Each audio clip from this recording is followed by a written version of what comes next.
नमस्कार, आप देख रहे हैं N24 न्यूज गुजरात। सूरत के एक वृद्ध जो साइकिल पर आइसक्रीम बेचते हैं, वृद्ध जब सुबह घर से बाहर निकले तभी एक गाड़ी चालक ने टक्कर लगा दी। साइकिल टूटने पर मजदूर रांदेर पुलिस स्टेशन पहुंचे। पुलिस ने नई साइकिल देकर दिखाई मानवता।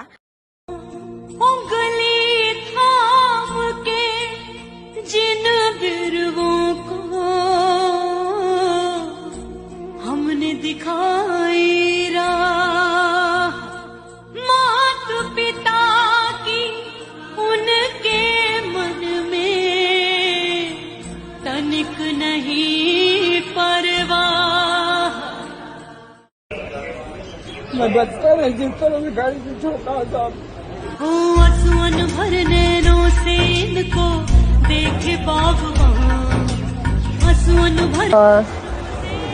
મારું નામ પીએસઆઈ હર્ષિકાબા જાડેજા છે। હું રાંદેર પોલીસ સ્ટેશનમાં ફરજ બજાવું છું। ગઈકાલે આ દાદા આવેલા હતા। એમને થોડો એમ આવ્યા ત્યારે થોડા દુઃખી જણાતા હતા। વાત કરતાં એમને જણાવ્યું કે એ સવારે સાયકલ પર આઈસ્ક્રીમ વેચે છે ને સવારે ઘરેથી નીકળ્યા હશે તો કોઈ ગાડીવાળા ભાઈએ જે પીધેલા હશે કે કેમ એ આપણને ખ્યાલ નથી, પણ એમને ટક્કર મારી દીધી ગાડીને।